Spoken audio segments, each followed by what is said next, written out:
privilégio para nós nesse dia poder servir a essa mesa que o Senhor propôs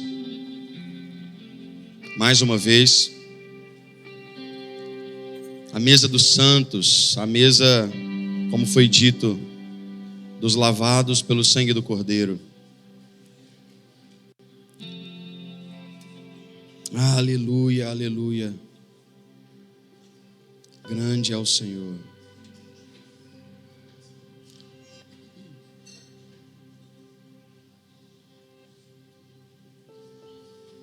Deixa você se acalmar, sentar.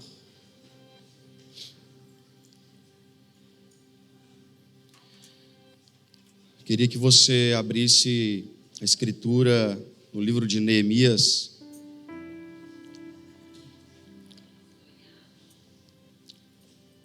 Acredito que você bem sabe a história.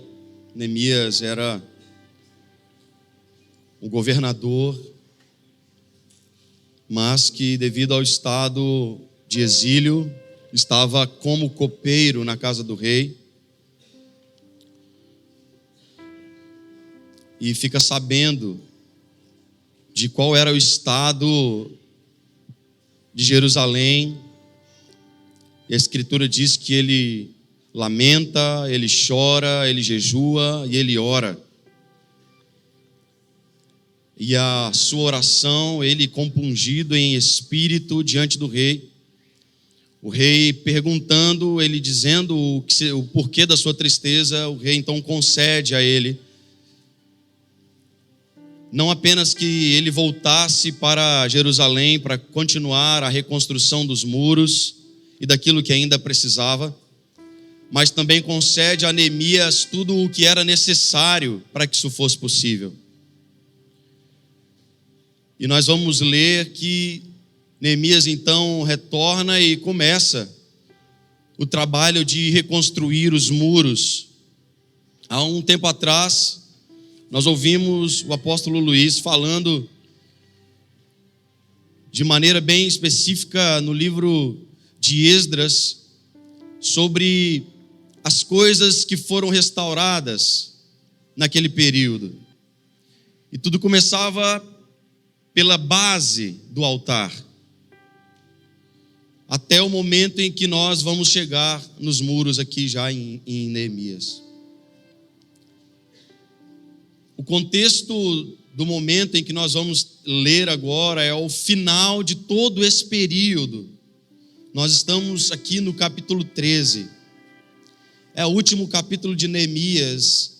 E Neemias, ele narra até então as últimas coisas. O muro foi finalizado no capítulo 6.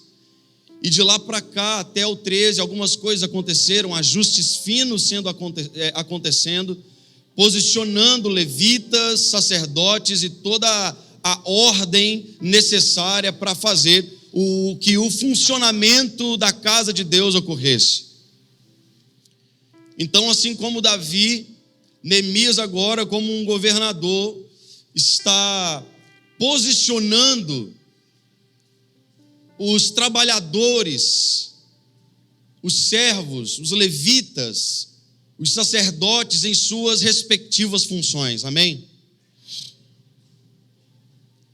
Só que ele vai falar aqui de um fato, no capítulo 13, de alguns fatos muito preocupantes, porque se o cenário já estava todo pronto, profeta Rafa, já estava tudo ok, tudo direitinho, pastor Isaías, ele traz um dado, ele traz uma narrativa para nós muito preocupante, porque o lado externo da reconstrução estava pronto, mas faltava o lado interno, o interior dos homens, o interior do povo. Em paralelo a Neemias como governador, nós temos ali no final o profeta Malaquias, e se você conhece a profecia de Malaquias, você sabe do que eu estou falando agora. Você entende o que eu estou falando agora. Nós vamos ver, inclusive, se você comparar esse texto com o texto de Malaquias, nós vamos encontrar muitas similaridades, é muito familiar. Então, muito possível que eles estivessem ali vendo a mesma coisa, diante do mesmo sumo sacerdote, do mesmo sacerdote. É muito possível. Vamos para o texto, o versículo 1. Naquele dia, Neemias 13, 1. Naquele dia, se leu para o povo no livro de Moisés.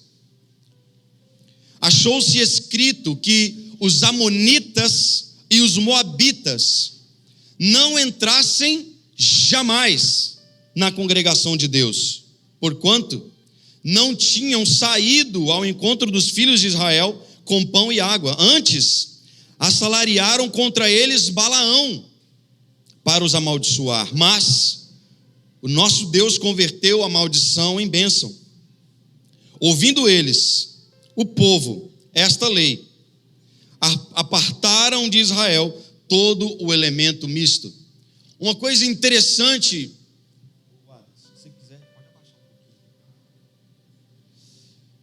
uma coisa que eu acho interessante neste capítulo é que ele começa a dizer o fundamento antes de continuar o texto. Ele está basicamente dizendo, olha, eu estou contando isso para que eu possa contar para você o que aconteceu. Isso aqui, na verdade, é como se fosse a conclusão do capítulo. Se você olhar bem para o texto de Neemias 13, você vai ver que esse texto, a conclusão está no início. Porque o que está acontecendo aqui é o final do que vai acontecer, que nós vamos contar agora. Ele começa pelo final. Ele está fundamentando o leitor. Ele está dizendo, olha, antes de eu dizer a situação, eu vou mostrar para você o fundamento, para que isso fundamente de fato o leitor sobre o porquê, quais são os motivos pelos quais eu tomei a atitude que eu tomei. É isso que ele está dizendo. Então é uma síntese de todo o ocorrido, ele traz aqui nos primeiros 3 versículos. Vocês estão aqui? E aí nós vamos olhar, aqui nós vimos que os moabitas e os amonitas, eles não saíram de encontro a Israel para ajudá-los, mas na verdade para tentar amaldiçoá-los, comprando a Balaão, a fim de que Balaão profetizasse contra Israel, mas isso não aconteceu, pois Deus transformou a maldição em bênção. Então isso gerou uma ferida no povo, e Deus estabeleceu isso para eles. Os amonitas e os moabitas não poderão entrar na casa de Deus. Está claro isso? Esse é o fundamento. Agora nós vamos ver o que aconteceu de fato. Ora, antes de quê? Antes de quê, irmãos? No 4. Antes disso o quê? Do que nós terminamos de ler, do que eu terminei de explicar. Antes disto, Eliasibe, sacerdote, encarregado na câmara da casa do nosso Deus, se tinha aparentado com Tobias. Então nós estamos vendo aqui que um sacerdote, ele tinha se aparentado com um amonita, porque Tobias era de Amon, da família de Amon, da tribo de Amon. E não foi apenas isso o que aconteceu aqui. Não foi apenas o fato dele ter se aparentado, o que já era muito ruim. Pode ficar pior. No versículo 5, ele vai dizer que ele se aparentou, no 4, e no 5 ele diz, e fizera, quem? Eliasibe. Eliasibe fez para este quem? Tobias, o seu parente, uma câmara grande, uma casa grande, onde dantes, o que é dantes? Onde antes se depositavam as ofertas de manjares, o incenso, os utensílios e os dízimos dos cereais, do vinho e do azeite, que se ordenaram para os levitas, cantores e porteiros, como também contribuições para os sacerdotes. O que esse cara fez, irmãos? Eliasibe, por ter se aparentado, ele decide esvaziar aquilo que nós podemos chamar de a casa do tesouro do templo, e colocado em lugar do tesouro, Tobias. É isso que está acontecendo aqui. Ele pegou o tesouro que estava lá, uma grande ideia ele teve. Como é meu parente, né? Tobias é o meu parente, eu vou fazer uma casa para ele. E para honrar esse cara, eu vou fazer uma casa para ele dentro do templo, dentro de Israel. Se não bastasse, dentro de Jerusalém. Se não bastasse, vou fazer uma casa para ele dentro do templo. Melhor ainda, eu vou tirar aqui os utensílios do templo, as ofertas que são para administração da casa, pagamento dos servos, dos levitas, dos sacerdotes, e eu vou tirar tudo isso e colocar Tobias aqui. Vai ficar linda essa casa, ele vai ficar super feliz, e eu também.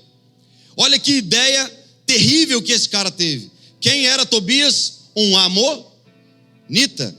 Os amonitas poderiam estar na casa de Deus, nem entrar, que dirá morar, irmãos. E vem uma pergunta devocional aqui para mim nesse momento. Será que nós estamos removendo coisas que são santas, colocando elas como secundárias, e trazendo coisas que na verdade são ruins, não agradam o Senhor, estão colocando em lugar dessas que são sagradas? O profano substituindo aquilo que é sagrado em nossas vidas? Será que em alguns momentos isso acontece conosco? Será que nesse momento existem coisas que estão em lugares equivocados dentro do nosso interior? Será que nós estamos nos aparentando a estas coisas? Elas estão ficando tão familiares a ponto de darmos concessões a essas coisas no nosso interior? Será que nós estamos permitindo, por conveniência, que essas coisas tomem conta de nós, irmãos? Isso está interferindo diretamente na administração da casa de Deus. Nós vamos ver isso mais adiante. A nossa postura coloca em xeque a administração da casa de Deus. Sabe por quê? Porque você é sacerdócio de Cristo. Nós somos sacerdotes de Deus em Cristo.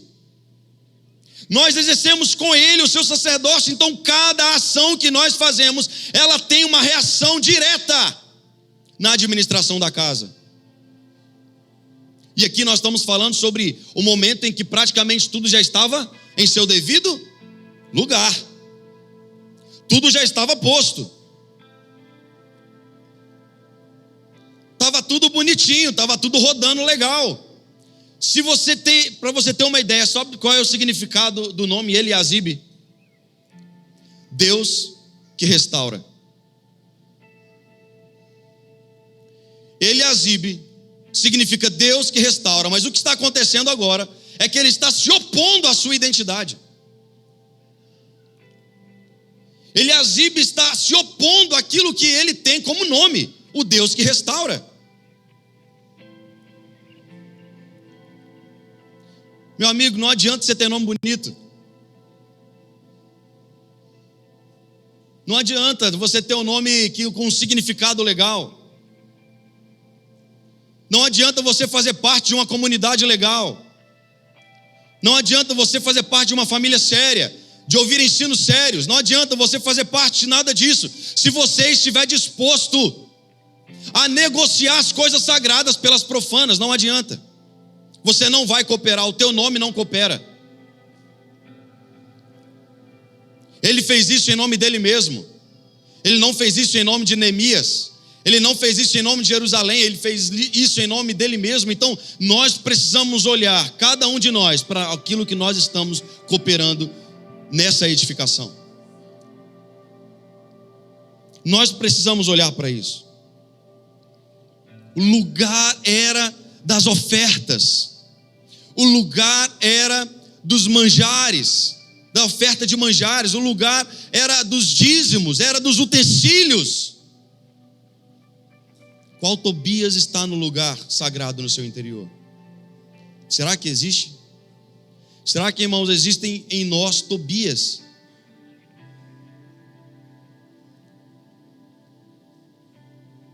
Sabe qual é o significado de Tobias?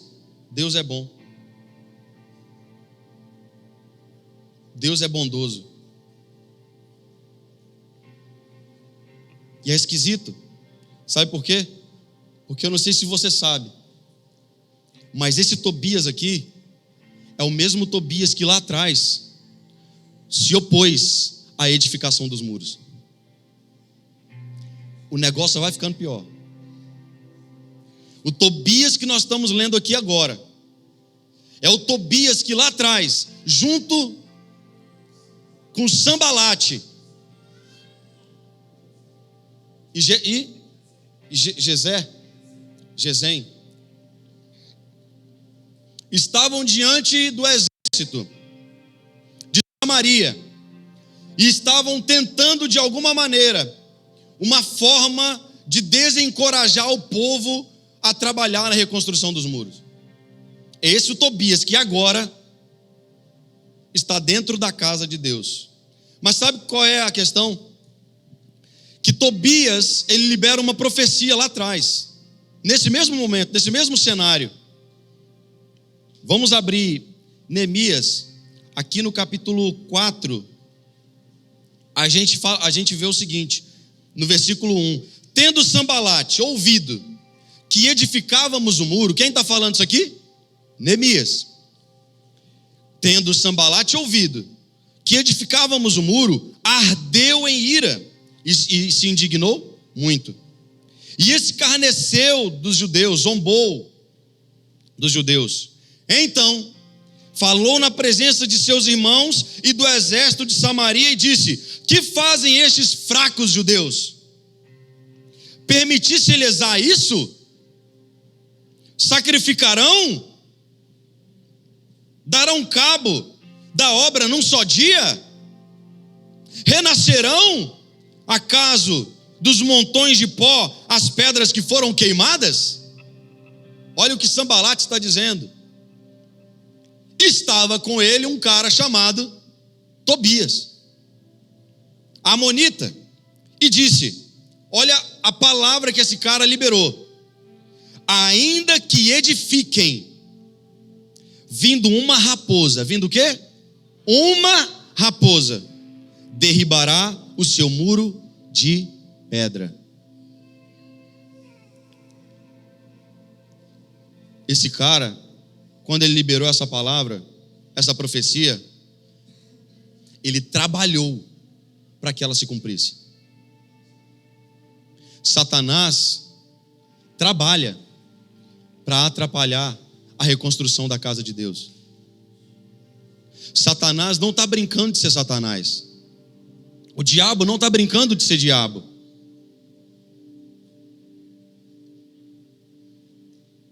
O diabo está vigilante, enquanto muitos de nós estamos dormindo. Enquanto era para você estar posicionado no muro, no lugar onde Deus te colocou, você pode estar, na verdade, tosquenejando, cochilando, ou até abandonando o seu posto, como foi o caso desse cara. Ele dormiu tanto que ele acabou caindo, que é o caso de Eliasibe. Se você der corda para Satanás, Satanás te amarra, meu querido. Nós não podemos brincar com Satanás, nós não podemos brincar com aquilo que Satanás está fazendo, mas nós precisamos olhar para aquilo que Deus está fazendo e cooperar com Ele. Esse é o nosso foco, essa é a nossa atividade. Enquanto nós trabalhamos, como era na reconstrução dos muros, enquanto Sambalate e Tobias tentavam atacar ou tentavam ameaçar o povo, Neemias falou: olha, com uma mão você fica com a sua ferramenta de trabalho, com a outra você fica com a espada. É assim que precisa ser a nossa atividade, porque a cidade ainda não está pronta, não está totalmente construída. Nós estamos aqui como dispenseiros, como trabalhadores, como nós cantamos agora. Para quê? Trabalhando para que a cada dia esses muros sejam aumentados. Esses muros não, porque a cidade de Deus não tem muros, desculpa. Estas paredes das casas sejam construídas, esse edifício fique pronto. É o nosso trabalho. Nós somos eles. Esses que estão trabalhando agora com uma espada na mão e com a ferramenta na outra. Voltemos para Neemias no capítulo 13, por favor.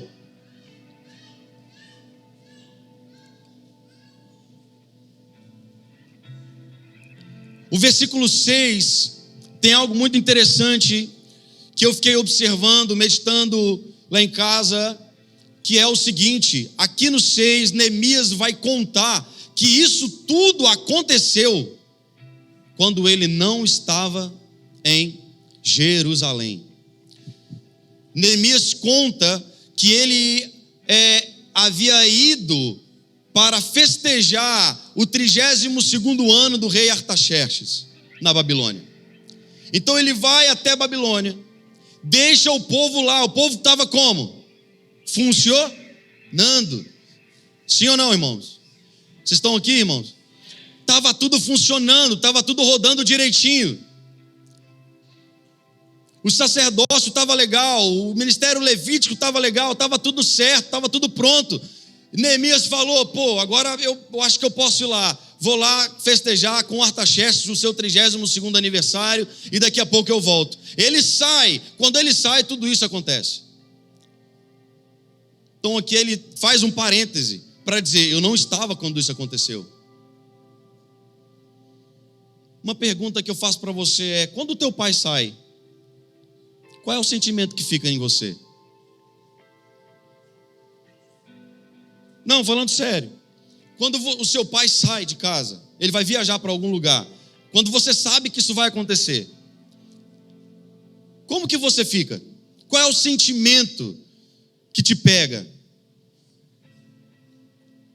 Insegurança? O que mais? Vigilância? Interessante. Responsabilidade? Liberdade? É liberdade positiva ou negativa?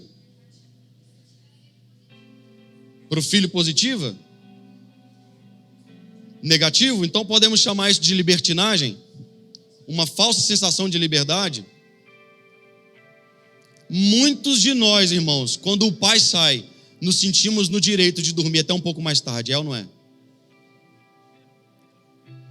Muitos de nós, quando o pai sai, meus irmãos, nós nos sentimos no direito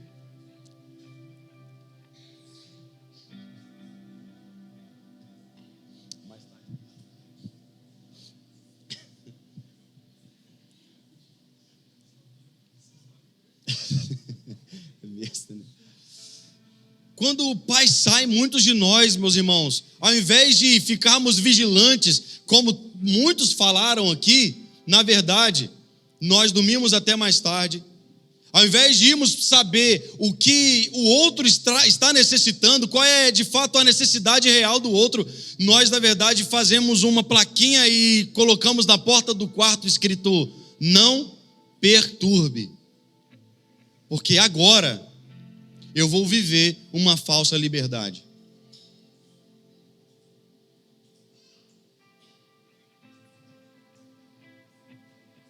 Infelizmente é o que acontece. Tem a insegurança, tem a vigilância para uns, e tem, na verdade, para outros, a sensação de que agora eu vou fazer tudo o que eu quiser. O pai não estava em casa nesse caso aqui. Neemias tinha saído. E Eliasibe, que cá para nós, para ele tomar a atitude que ele tomou, ele era um cara que tinha poderes concebidos. Ele era um sacerdote. Há alguns que dizem, inclusive, que ele era o sumo sacerdote da época. Nós não vamos entrar nesse mérito. O que seria muito pior, mas que nos deixa um ponto de, cara, é possível que seja mesmo, porque para deixar isso acontecer, Meus irmãos, nós temos que ter cuidado com isso. Nós temos que ter cuidado com essas sensações que nos vêm, porque o que o Senhor requer de nós é que quando Ele voltar, nós estejamos como? Vigilantes. Como bons mordomos. Nós não podemos estar sentados com comilões e beberrões. Nós precisamos estar fazendo o quê? Servindo os servos, observando as suas necessidades, olhando um para os outros, ajudando uns aos outros, edificando uns aos outros, acolhendo uns aos outros, consolando uns aos outros. E esse é o trabalho de edificação desses dias. Não acolher Tobias, colocar no lugar onde ele não deve estar. É o contrário. Você precisa ser cheio de uma santa indignação, como nós vamos ver aqui na frente, acerca de Neemias. Olha só. Então soube, no 7, então soube do mal que Eliasibe fizera para beneficiar a Tobias, fazendo-lhe uma câmara nos pátios da casa de Deus. Isso muito me indignou a tal ponto. Lembra de João 3,16? Que Deus amou o mundo de tal maneira. O que é tal maneira? É uma expressão quando você não tem como explicar. O que nós estamos vendo aqui é uma expressão que não tem como explicar de fato o que aconteceu. Esse cara ficou louco. Neemias foi possuído de um zelo, meus irmãos. Quando ele viu aquele cenário, quando ele ficou sabendo do que tinha acontecido, ele pegou as coisas que estavam dentro da casa, as coisas que eram de Tobias, e a escritura diz que ele lançou fora, ele atirou fora, ele jogou fora, ele pegou as coisas, ele jogou fora para deixar como exemplo. Vocês são doidos, o que é que vocês estão fazendo? Não pode, isso está errado. Não tinha como explicar como que esse cara ficou, não tinha como explicar. E aí eu pergunto para você, diante de atrocidades que você mesmo vê, como é que o seu coração se comporta? Ele se dilacera? Ou você fica cheio de ética? Não posso tocar nisso, porque na verdade é aquilo e etc e tal. Que se lasque a ética nesses momentos, meus irmãos. Você é um edificador da casa de Deus. Você é um cooperador da casa de Deus.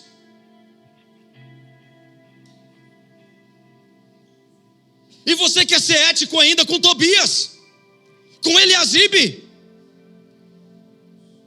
E eu entendo, muitas vezes, quando os nossos pais batem na mesa, porque eles estão tomados desse zelo de Neemias.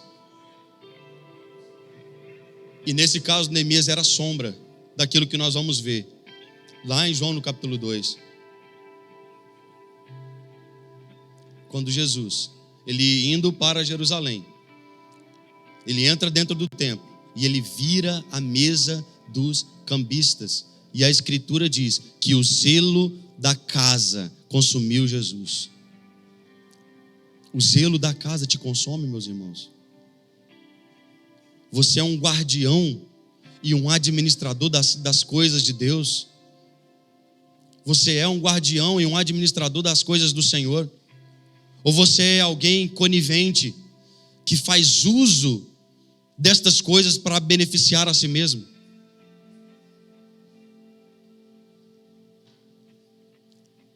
Das coisas que o Senhor já falou conosco, das palavras que nós já recebemos, quantas dessas palavras você tem administrado? Porque o que são as palavras que nós recebemos, meus irmãos? O que são as palavras? É o tesouro que Ele nos dá. São as ferramentas que Ele nos dá. E nesse caso, nós vamos ver aqui na escritura que o fato de Tobias ter entrado na casa do tesouro para morar, com permissão de Eliasibe, fez com que o funcionamento de todo o ministério levítico parasse. Olha o que está escrito aqui no verso 10. Também soube que os quinhões, os que são os quinhões, o pagamento dos levitas não se lhes davam, de maneira que os levitas e os cantores que faziam o serviço tinham fugido, cada um para o seu campo. Quando eu li, eu fiquei de cara, meu Deus, esses caras fugiram, eles abandonaram a casa de Deus, o serviço do Senhor, porque eles não tinham mais o quinhão, o pagamento daquilo que lhe era devido. Nesse ambiente onde Tobias estava morando, era um ambiente onde vinha o dízimo para paga de cada um deles. Não tinha mais. O que nós vamos fazer? O que nós vamos comer? Nós vamos embora, vamos abandonar isso aqui. E aí você lembra da profecia de Malaquias. Malaquias falou, cara, vocês estão loucos. Eu estou falando para vocês que vocês abandonaram. E você está falando, mas como assim? Em que momento que a gente fez isso? Ou vocês estão negligenciando as coisas do Senhor. Eu falei, mas como? Como que a gente está fazendo isso? Não estou lembrado disso. Se você quer ver isso, abre lá em Malaquias. Abre aqui em Malaquias, último capítulo do Velho Testamento, Malaquias 1, no versículo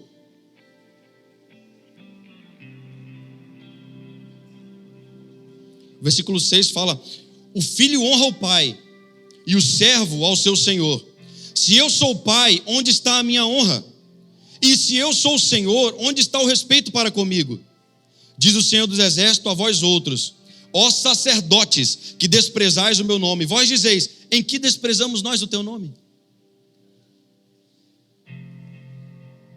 Volta para Neemias.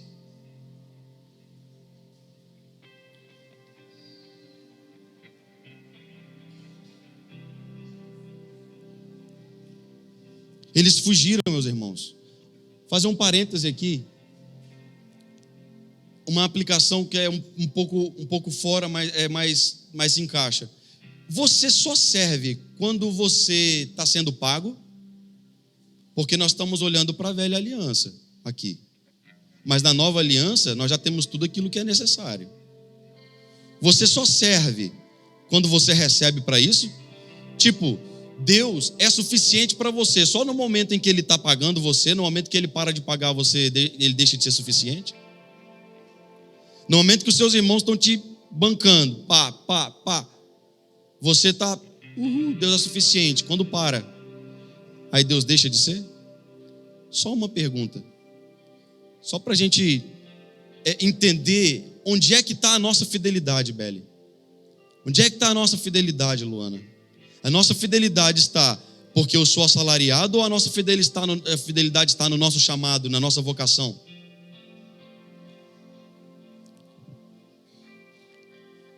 Caminhando para o fim.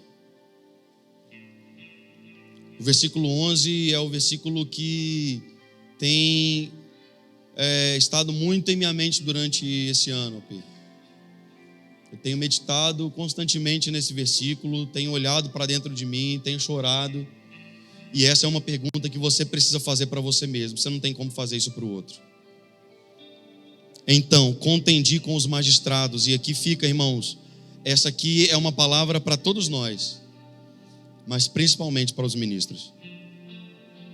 Essa é uma palavra para, como a gente diz, de mamando a caducando. Mas principalmente essa é a palavra para quem recebeu uma graça de Cristo, para quem é um dispenseiro dos mistérios de Deus. Então contendi com os magistrados e disse: por que se desamparou a casa de Deus? E essa pergunta só você pode responder. Por que você desamparou a casa de Deus? Qual é o ponto que está instável no seu serviço ao Senhor? Qual posição você deixou? Quando você orava, deixou de orar agora? Você lia a Escritura todos os dias, deixou de ler? Você meditava na palavra, deixou de meditar? Você tinha a sua vida devocional constantemente, deixou de ter? Você visitava mais os seus irmãos, deixou de visitar? O que é que está te atrapalhando? O que tem feito você desamparar a casa de Deus?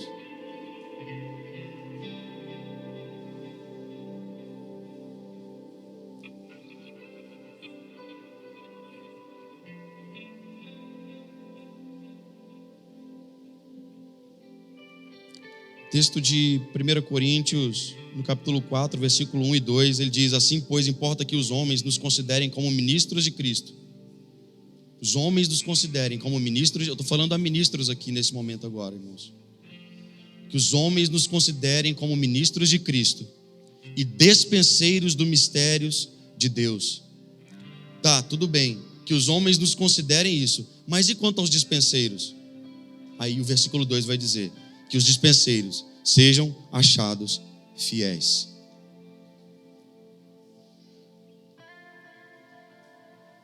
Ao meu entender, nessa palavra, se existe um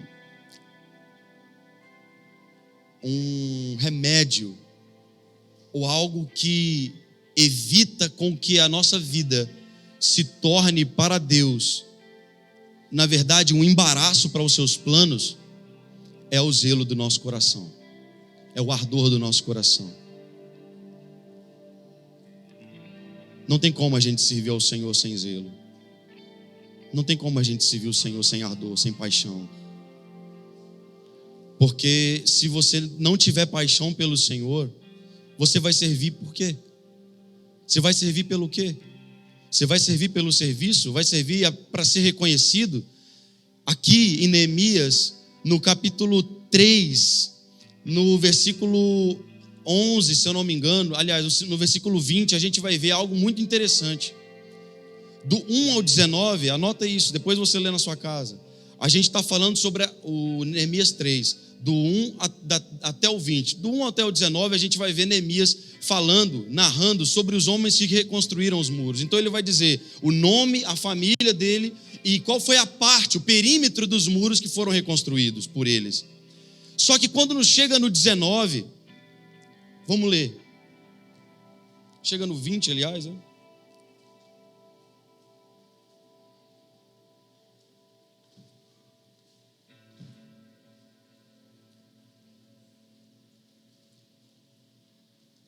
No versículo 3, os filhos de Racená edificaram a porta do peixe, colocaram-lhe as vigas e lhe assentaram as portas com seus ferrolhos e trancas. Ao seu lado reparou Meremote, filho de Urias, e assim por diante. Quando chega no 19, ele fala: ao seu lado reparou Ézer, filho de Jesua, maioral de Mispa, outra parte defronte da subida para a casa das amarras, no ângulo do muro. Depois dele, depois de quem? De Ézer, reparou com grande ardor Baruque, filho de Zabai, outra porção, desde o ângulo do muro até a porta da casa de Eliasibe, o sumo sacerdote.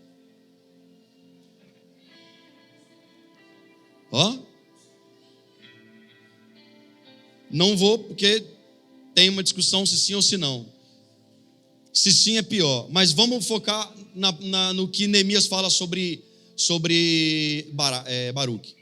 Olha o que, e o Baruque aqui não é o Baruque de Jeremias, é o Baruque de Neemias, é outra pessoa.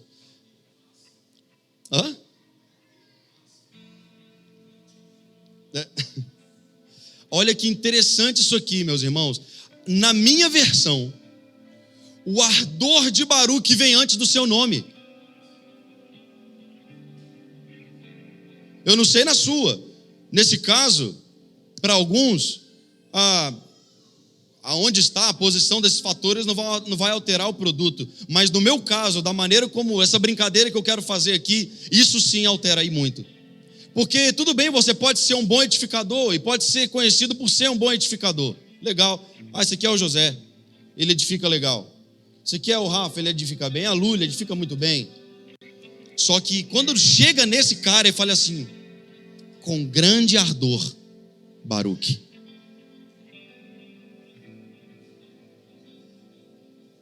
Tudo bem, você pode ser conhecido como um bom edificador, meu irmão. Isso já é legal, isso já é muito bom, isso é maravilhoso. Parabéns, continue.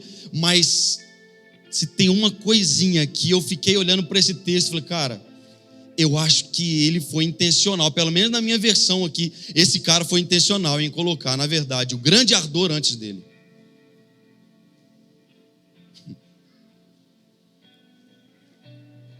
Existe ardor na sua edificação? Existe ardor na nossa edificação? Naquilo que nós estamos fazendo para o Senhor? Ou nós estamos fazendo matematicamente aquilo que deve ser feito? Então é daqui até aqui a minha parte. Ok, então eu vou reconstruir isso aqui. Só que, cara, se Baruque não tivesse sido citado, no mínimo, eles lembrariam do ardor desse cara. Ele poderia não ter o seu nome aqui. Mas olha, teve um cara que eu não vou lembrar o nome, mas eu sei de uma coisa: ele edificava os muros com grande ardor, com grande zelo, com grande paixão. Onde está a nossa paixão na casa de Deus?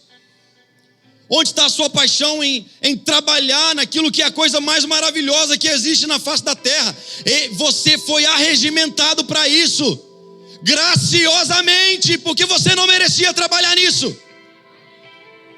Por sua infinita graça e misericórdia, Ele não apenas te salvou, Ele te colocou para trabalhar com Ele na sua casa. E você vai trabalhar assim, meu filho,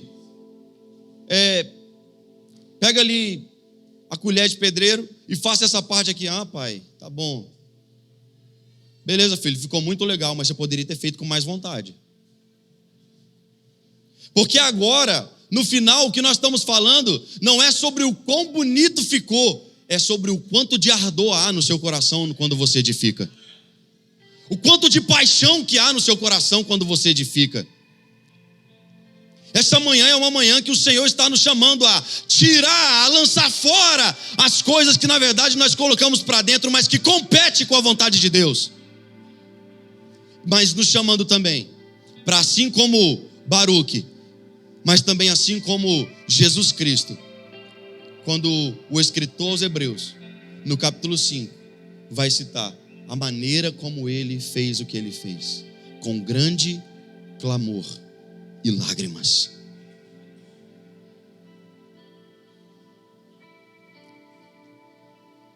Eu quero finalizar,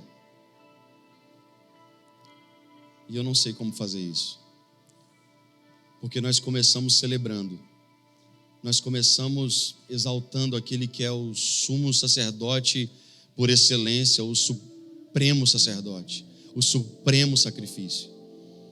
Mas agora nós precisamos olhar para a forma como nós estamos construindo.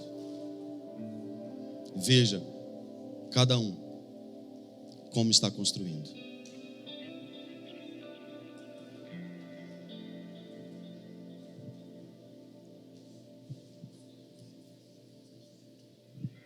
Conforme a medida de graça que recebemos e a partir daquilo que temos entendido ser o ano em que estamos, vale a pena lembrar, um ano de escola de tirano, o Senhor tem feito a gente se recordar de que todos nós nessa família espiritual somos chamados a participar da edificação e estar prontos a estender a semente dessa natureza que somos como família a outros lugares da terra. Você entendeu? Na prática, a gente está dizendo que se um dia, seja por um concurso público, seja por uma situação familiar, qualquer que seja a motivação, que não se caracterize oficialmente como um envio, se nós formos a um outro lugar, morar em uma outra cidade por qualquer outro motivo, repito, que não seja oficialmente um envio, mas um motivo que tem nobreza em si, e a nossa comunidade diga, vá em paz, meu irmão. O que nós esperamos é que, se você entende que você é edificador dessa família, que ao chegar lá, você reproduza conforme a sua espécie. Você entendeu o que isso quis dizer? Você ainda mais específico. Alguns de vocês vão ter que mudar, porque Deus faz movimentos na nossa vida. E essa mudança não será por motivos religiosos, porque você não é profissional da fé. Ou seja, não foi para abrir uma igreja porque você é pastor, falando na linguagem comum, e vocês sabem que nós não pensamos assim.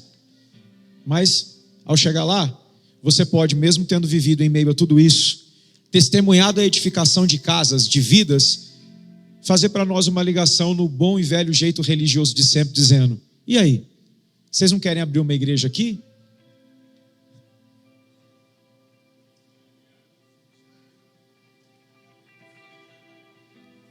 Mas a igreja não está aí. Já não há você aí para fazer nascer a comunhão entre irmãos que querem viver o mesmo a partir de você? Ou você pode me indicar uma igreja para eu ir?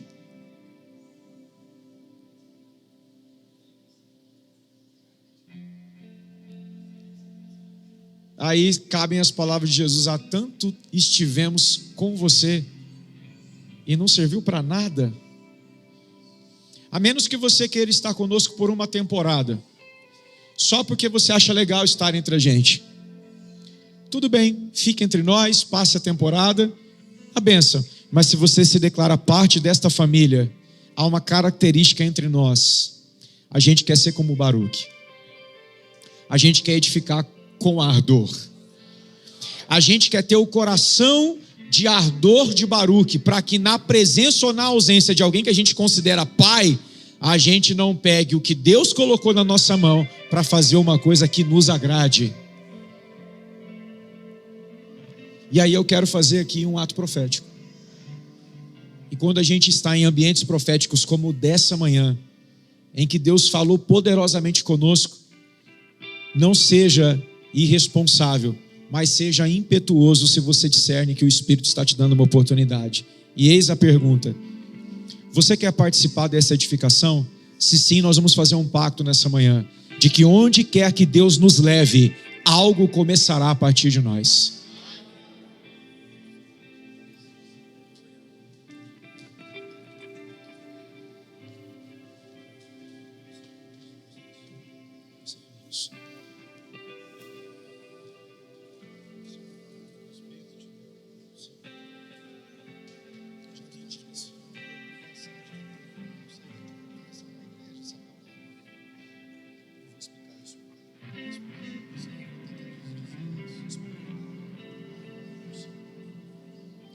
Eu quero ser claro, vocês estão me ouvindo?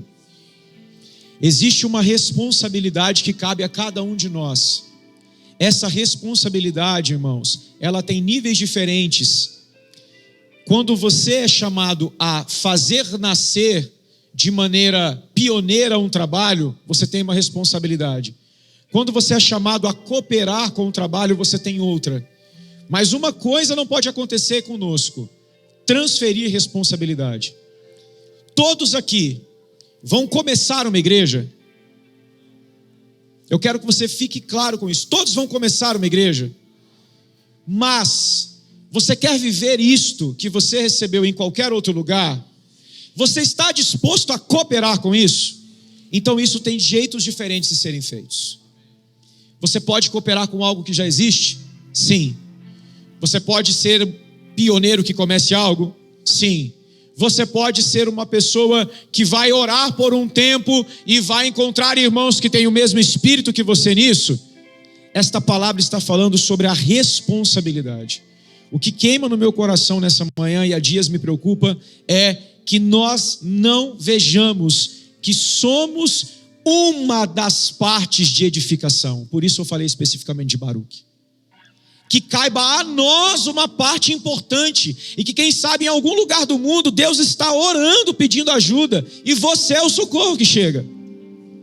E enquanto você não entende que você é parte, o que acontece? Alguém do lado de lá está desguarnecido, porque te falta ardor e fervor. Você consegue entender? Vou repetir: todos vocês vão começar um trabalho.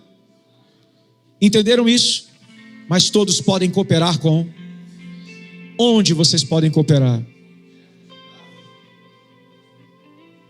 Ficou claro isso para vocês, meus irmãos? É com esse compromisso que nós estamos nos levantando nessa manhã. Porque a palavra que recebemos como casa é que nós somos uma casa que pastoreia líderes. E o que me inquieta há algumas semanas é que irmãos com grande potencial para cooperar em diferentes responsabilidades estão soltando as suas colheres e as suas espadas para aproveitarem uma temporada e tirarem férias aqui. Ficou claro isso para vocês? Então agora nós vamos orar. E a nossa oração é: Senhor, faça de nós o que você quiser nos próximos anos.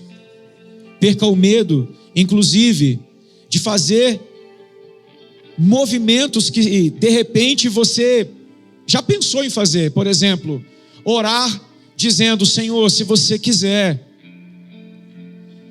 que eu me mude de cidade para cooperar com a sua obra, eis-me aqui. E talvez você nunca fez essa oração, porque ama essa cidade, ama o que somos como igreja, ama aquilo que você está vivendo aqui, mas o Senhor pode contar com você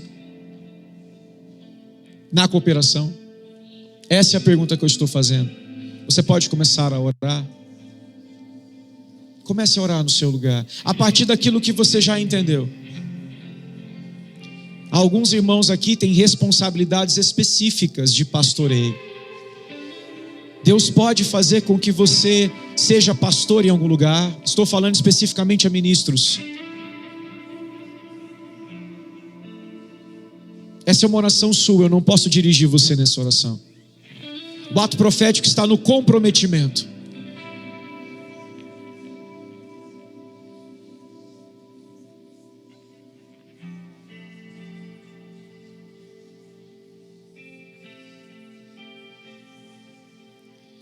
E dentro da palavra do profeta Daniel, continue orando.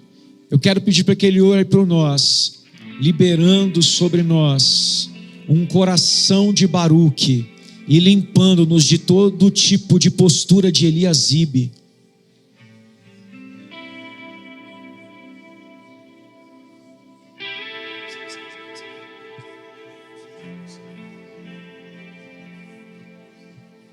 Antes do profeta orar, eu sinto queimar no meu coração um peso de arrependimento mesmo. Eu quero pedir perdão para a igreja, para o presbitério, porque a graça que me alcançou, o ministério ao qual o Senhor me confiou, eu tenho feito desleixadamente.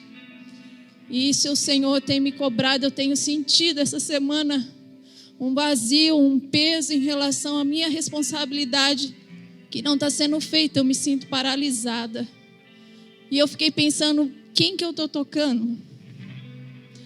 Que vidas que eu estou tocando?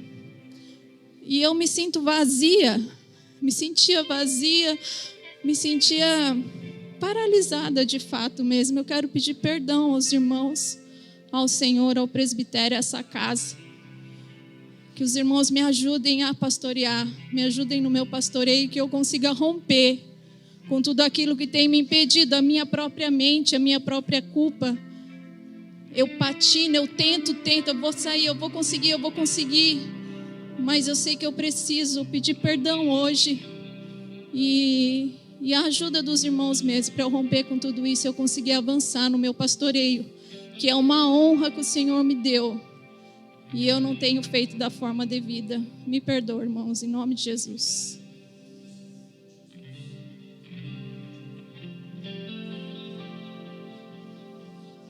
Chorem os ministros entre o alpendre e o altar. Chorem os sacerdotes. Chorem aqueles que estão cooperando ou fazendo a obra do Senhor displicentemente. Chorem. A verdade, Senhor, nós como igreja, como ministros nesta casa, neste dia, queremos nos arrepender, Senhor, diante de Ti, Pai. Nós queremos nos arrepender porque em muitos momentos nós fomos coniventes ou convenientes com Tobias, permitindo que Tobias entrasse na sua edificação, Senhor. Mas esta é uma manhã de lançar fora. Essa é uma manhã de tirar para longe. Essa é uma manhã de lançar para mais distante e remover, limpar a sua casa, limpar as nossas vidas, para que em nosso interior esteja apenas aquilo que você deu para edificação da sua casa, o material específico da sua casa. Nós não vamos edificar com conveniência, Senhor. Nós não vamos edificar com preguiça. Nós não vamos edificar com procrastinação, Senhor. Nós vamos edificar com Cristo e nada mais. Por isso nós, nesta manhã, nos arrependemos como ministros nesta casa, por trabalhar na edificação displicentemente, como Jeremias 48 vai dizer, que nós não devemos fazer a obra do Senhor relaxadamente. A partir de hoje, há um compromisso em nós, Senhor, um compromisso de esmero, um compromisso de zelo, assim como Baruque, o ardor que havia neste homem, o ardor que havia em Jesus, que com clamor e lágrimas fez o que fez, obedeceu até morte, e morte de cruz. Que isto venha sobre nós, o mesmo sentimento. Não Tobias, não Eliasibe. Espírito Santo, nós oramos por um lavar agora das nossas vestes, um lavar das nossas roupas agora. Limpa-nos por inteiro, de dentro para fora. Limpa os nossos olhos, assim como nós já temos ouvido. Abra os nossos olhos espirituais para vermos, porque nós não queremos edificar com coisas que são visíveis aos homens, mas com aquilo que é espiritual, aquilo que é invisível, da qual todas as coisas são formadas. Espírito Santo, nos dê um espírito de Baruque para edificarmos. Que quando perguntarem o nosso nome, eu não diga Daniel, eu diga com grande ardor Daniel. Quando perguntarem o nome do Rafa, ele não diga Rafa, mas ele diga com grande ardor Rafael. Quando perguntarem o nome de Gisele, ela não diga Gisele, mas ela diga com grande ardor Gisele. Quando perguntarem o nome do Isaías, ele não diga Isaías, mas diga com grande ardor Isaías. Que essa seja a nossa marca, o selo do nosso ministério. Em nome de Jesus, Senhor.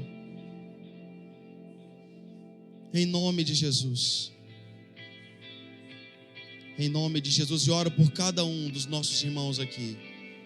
Porque como Paulo, escrevendo na sua segunda carta aos Coríntios, ele vai dizer que vós sois a nossa carta escrita em nossos corações e lida por todos os homens. Senhor, a essência que nós temos, que possa impregnar no interior deles e fundir a quem eles são. Por onde eles passarem, o cheiro da sua presença, o cheiro de devoção, o cheiro do ardor, do zelo e do amor, possa ser sentido em todas as nações da terra. Em nome de Jesus. Que desafiam a vida da igreja que recebeu a iluminação é o comodismo. Colocar Tobias numa sala dentro da casa de Deus e que toque os recursos da casa, de alguma forma simboliza uma escolha confortável, cômoda. E talvez o que impede muitos de nós, e eu digo inclusive pastores, ministros, de obedecer e fazer aquilo que Deus está chamando a gente, é uma escolha confortável.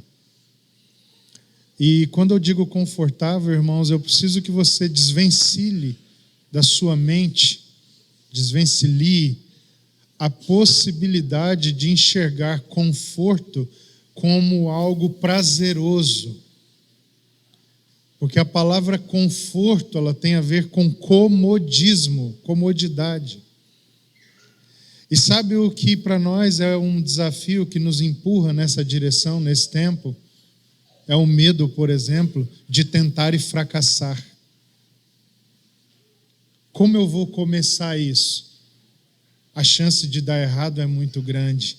É mais confortável encontrar um lugar que já existe, e ainda que eu não concorde, não veja a possibilidade de ali viver aquilo que Deus me chamou, mas ali pelo menos eu estou escondido no meio, porque isso é mais confortável.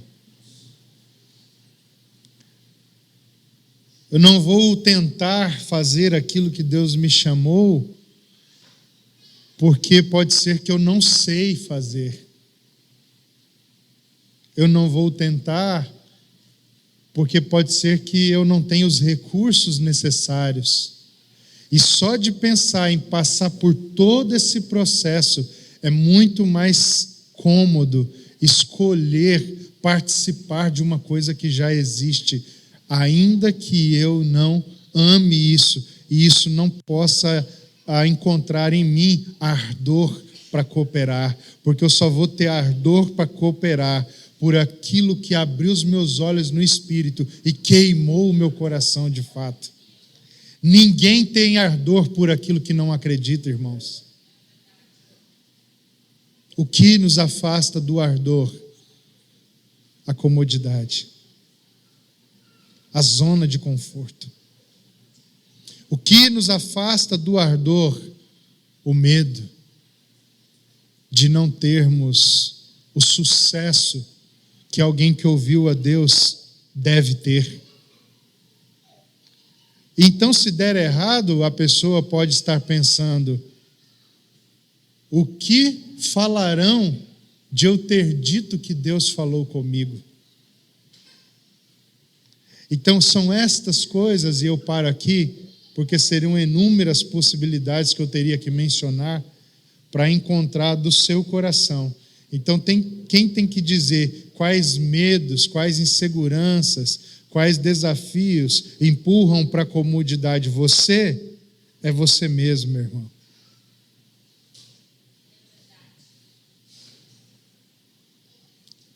Tobias na sala da casa do Senhor significa entregar a comodidade, a administração dos tesouros que Deus me confiou.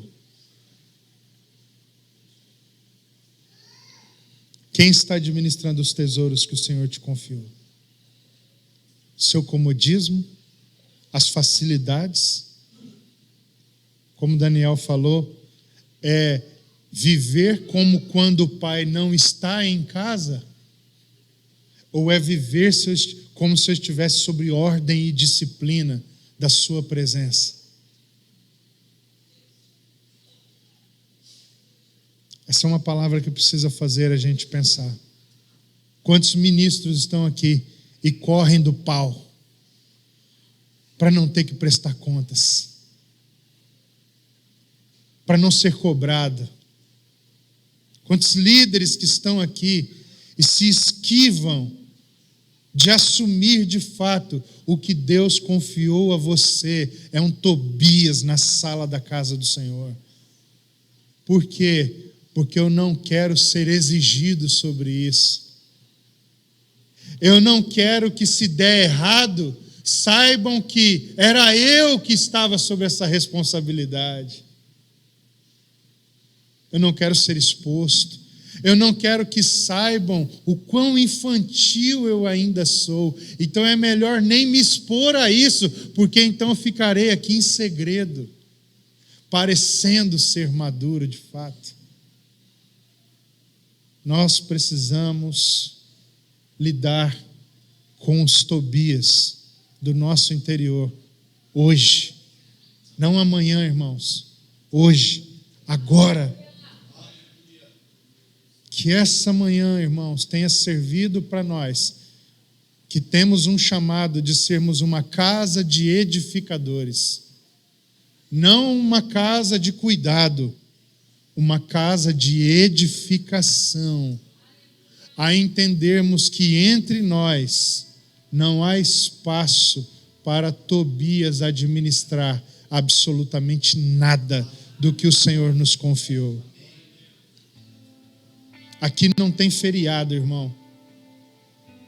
Nessa igreja não tem feriado, não tem férias, não tem descanso. Nós estamos concentrados em fazer aquilo que estamos vendo o Pai fazer, dia e noite, noite e dia. Esse é o chamado dessa comunhão, dessa congregação, é edificarmos na nossa medida tudo o que o Senhor nos chamou a cooperar com a igreja dele em todos os lugares. Amém?